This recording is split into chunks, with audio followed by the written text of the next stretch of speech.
Hey everyone, welcome back to the channel. Today's video, we're going to be going over a prototype board we have here running. 12 GPU rig. Just booted it up. It's not completed yet. A lot of the wires are still messy, you can see that. But we'll be going over some of the details here. I'm still working on it. Got my tools here, but if you think that's interesting, hit like, subscribe, hit the bell. Check out Crypto LLC. .org. If you're looking for someone to set up a GPU mining farm, you can see the rigs here at the bottom, at the top, more on the side here, and down there. It's got rigs everywhere. This is just one of our prototype boards here. Anyway, if you're interested, go to cryptollc.org. Send us an email, we'll get in touch. Or if you're looking for someone to do asic mining, go to cryptollc.org. Alright, so we got two power supplies here. These are server grade power supplies.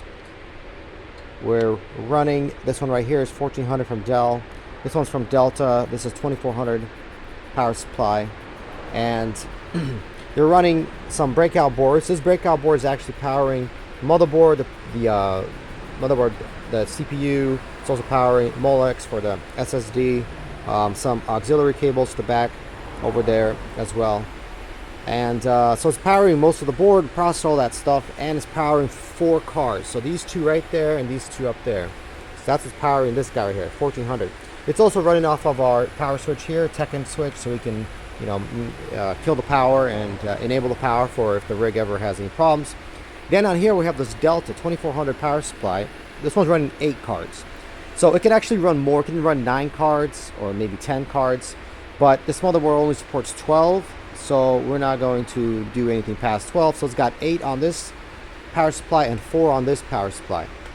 Alright, so there's a couple things different here. One is you cannot run a SATA. Let me get a SATA for you. You cannot run one of these SATA plugs because this is from EVGA, because the SATA plug, you see, has one missing hole. You see that hole right there? So when you plug this guy in, and he will plug into the breakout board, it does fit. This is a fitting adapter.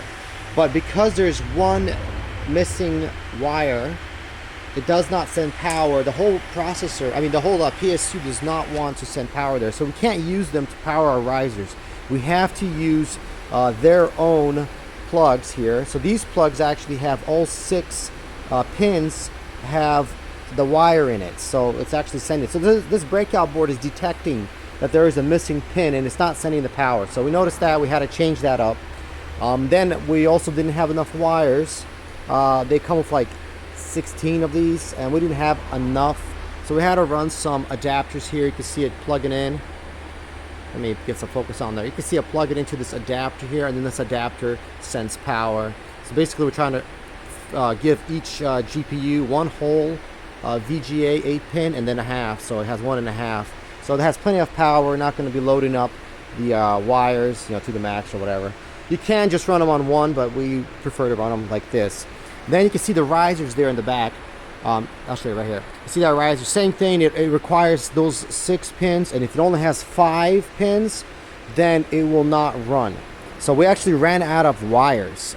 We had to use a wire EVGA right there. I had to cut off a piece of it, make it fit, because we just had one missing wire. We did not have enough, and it works. You can plug. You see that it has one connection at the top. Then we had to cut off the bottom connection to make it fit. But now that we have this prototype up and running, this is by the way, this motherboard is from Biostar. It's their 12 GPU motherboard. They have a 14 GPU board and they have a 12 GPU board. It's the newest one. I think it runs the 9 and 10 series Intel CPUs. And we couldn't find any of the 14 GPU ones, so we just wanted to make sure that the 12 works. And you can see it working just fine. Our PC is showing all 12 GPUs online, all that stuff. So you can see them plugged in, and it's running one off of the 16X PCI Express lane. So everything's working out pretty good. I just need to change the clocks on. You can see the GPUs kind of stop and go, because I still have to adjust the clocks and make sure that it runs nice and solid. So that's why they're coming on and off.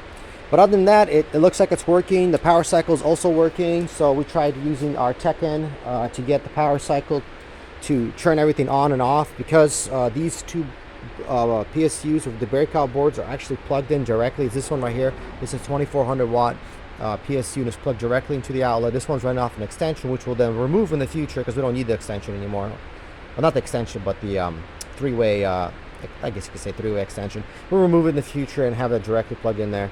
But because of that, when you turn off the power on the motherboard, this thing goes off because it's plugged into tech-in. But this one's plugged directly, or the 24 PSU plugged directly in here, so it never turns off. So we got to make sure that that's not a problem, and it's not. So we turn it off, we cycle the power, the board comes back on, even though some of the GPUs never turn off. They always stay on. I mean, they're not using power. I mean, they are, but very little. They're not doing much, but as it turns out, that's totally fine, and we can do that. So that's how we're running it. Running everything basically like this. We'll see how it works out. Run it for a couple of days, see if there's any problems, see if there's any adjustments you can make, and as well as planning out more of the wires, you know, trying to figure out a way to not have such a gigantic mess of wires here, which we will figure that out eventually, of how we're going to run it more cleanly, as well as saving some wires. Maybe run 2 risers off of one of these and have some kind of adapter, rather than running, you know, each one has its own connection. You can see that riser has its own connection, has its own connection, has its own connection, has its own connection. We can maybe try running 2 on a riser, because we know that that's only going to be using about like 50 watts a riser after doing our calculations. That's about it. So there's no problem running 50 watts on, or 100 watts on this, because it's actually feeding the whole GPU, which takes like 240 on a 38 ALHR card. So running 240, we can actually put it on one of these plugs here, no problem. We actually do it on 2, 1.5. So if I run 75 and 75 or 50 and 50 on 2 risers, having each one running at that 50-50, so about 100 on each plug. You actually can even put 3 risers on it. So again, we'll have to investigate to see how we're going to run that, because maybe we can run just 2 risers on one of those plugs, or maybe 3 risers on one of those plugs, and save a lot of these wires. They have, like, you know, twice as less wires here running everywhere. And as well as you can see, you know, they're kind of tight, and so there's a lot of adjustments and a lot of configuration we need to do, and work out a working, working sample, working template that we can use on all the other rigs. But that's going to be pretty much it for this video. I want to share with you guys the current build out. You can see we have our 7 rigs here up and running. So we got 5 here at the top, and then we got 2 more down here on the bottom. And we got more GPUs coming in the future here next week. So we're gonna load these guys up and then start loading up that other side. The other side, you can see, doesn't have any conduits or Ethernet or anything like that done. So we're gonna have that all built out. So yeah, so that's pretty much it for today's video. I hope you guys like it. You know what to do here: like, subscribe, with the bell. Check out cryptollc.org if you're looking for someone to manage a GPU or ASIC mining farm. We do everything from start to finish. We manage everything for you. It is a contract you sign with us, where we manage everything for 5 years, or it can be a custom contract depending on your situation, or depending on the size of your farm and all that. But for basically everybody, 99% of all of our clients, it is a 5-year contract.